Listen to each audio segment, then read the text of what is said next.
Yes, guys. Yes, people. Welcome back. Welcome back. Another video, another review, another game with points dropped. We are hanging on to top 4 by the skin of our teeth. We are now all Wolves fans for the next 24 hours, which basically means we're screwed. We're screwed. We are going to end this match day outside the top 4. I don't see any way that Newcastle don't end this match day above us. But who knows? Football has crazier things out for us. Who knows? But the fact that we're even at this point is really, really poor. Really poor.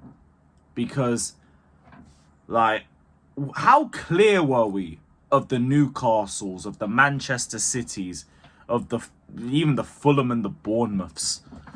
And we've just let each and every single one of them creep up on us. And this game was so, like, copy and paste from the Crystal Palace game.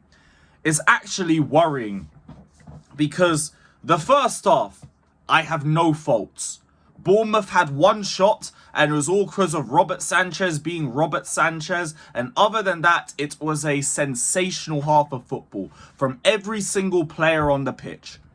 You had Caicedo cooking, Lavia brilliant in the midfield, Enzo Fernandez, some of the turns and some of the movement that I've seen from him, I don't think I've ever seen from Enzo.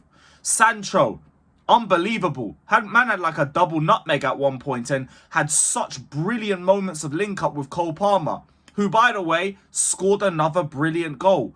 All set up by Nicholas Jackson and his sensational hold-up play and his ball carrying. But after that point, miss. And this is what I call the duality of Nicholas Jackson. He is so good at carrying the ball. He is so good at beating players. He is so good at linking up with other players. He is so good at being a focal point. He has so many aspects of his game that I love, I rate, and I believe, and I want to see get nurtured and developed. The finishing. And before people try and compare it to like a Havertz or something like that, no. Havertz didn't even give me all of those assets when he was at Chelsea. Jackson does, and that's why he still gets the support from me. But ultimately, it's now 5 games without a goal for you. Ultimately, this is another game where if you bury one of those chances, we probably win this game and no one's really complaining. Ultimately, kind of needs to take a little bit of a step back onto the bench, but there's no options that Maresca believes in. João Felix barely ever comes on. If he comes on, it's with like 10-15 minutes to play. Mark Hugh clearly isn't trusted by him. Go and get a striker. How are we into the second full season now with Nicholas Jackson and there isn't another striker? How? Because not only does it build complacency, it ruins him when he's in patches like this and he should be being dropped because he constantly gets thrown back into the team. And I get it. There are aspects of his game that is so important to us. The ball carrying from the midfield to the attack is so important for us. The link-up play, so important for us. And the finishing was so decisive in the first half of the season. But the fact is, it's just not there anymore. It's just not there. And this is where you need the competition. The competition isn't there. Go out there and get us another striker. Because Jackson's just being left out there to rot. Because we're not allowing any other options come in there to replace him. This brother did another full 90 again today. He did another full 90. And for what? For what? For absolutely nothing. Just because we didn't trust in the other options there. Second half, though. Maresca, bro. Why are we coming out in the second half and constantly looking worse? Because this is something that I went after Pochettino for. It's not something that I can choose to ignore with you. And it's not something I'm going to choose to ignore. I don't do that. I don't do blind agendas contrary to popular belief and all of that. You need to start doing something about these second halves. Because we're getting outplayed. The players look so not tired, yes, as the half goes on, but there's nowhere near the same intent. There's nowhere near the same energy. It's like we just blow our load in the first half. And if we don't score, over and done with. The other teams, they probably adjust, and then we don't adjust ourselves. We take forever to react. It took us going to 2-1 down before we see our first sub. Like, what is the idea? Why are the subs late again? Why are we being reactive again? This is something that the manager seriously needs to work on. Seriously does.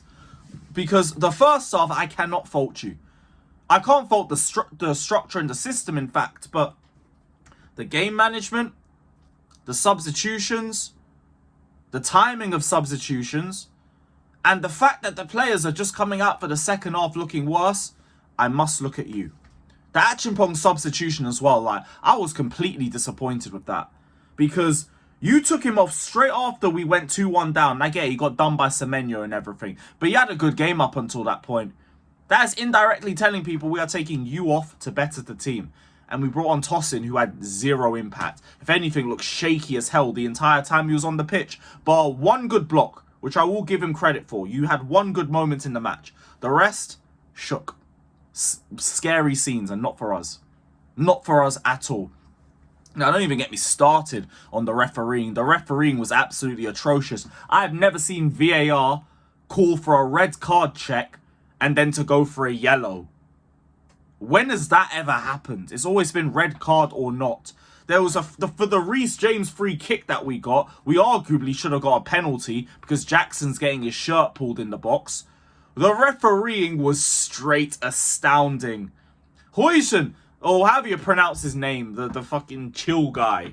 He should have got a red because there was another incident with him and Jackson in the second half. But, you know me. I don't want to be relying on the ref to beat Bournemouth. I don't. We should be winning without that. I look at that one first half, it should already be 3-0 Chelsea minimum.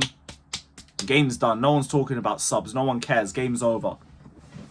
We leave ourselves open for teams to come back into the game, and now they're coming back into the game and we are struggling to find responses. Big up to Reece James simply for scoring the free kick and for saving us a point.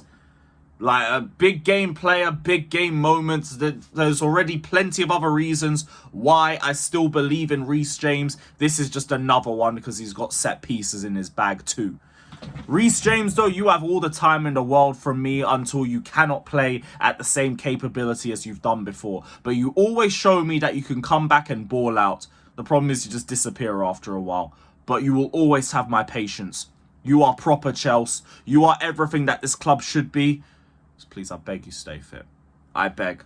But that second half, man, it's terrible again. Terrible again. It astounds me that I come out of a half so dominant, probably one of the best first halves that we've had this season, and that is the second half that we drop. That is the second half that we drop. Silly penalty to give away. Lavia turns over possession. Caicedo very rash to give away the penalty. The second goal, Sanchez could have done better with that one. Again, don't even get it twisted. This brother is a constant net negative. Constant. Achimpong gets done as well. So avoidable. Just here we are. Now we got Wolves and then we got a big top 4 clash away at Manchester City. Oh, great. Just thank goodness Brentford had something for us. Here we are relying on Brentford and Wolves. How'd it get to this? How'd it get to this? Clear Lake! It's time to wake up! It's time to get some transfers in, guys. I need my dopamine. We need a striker. We need an adequate Fofana replacement. You guys are going to tear that midfield depth apart. Cassaday's gone.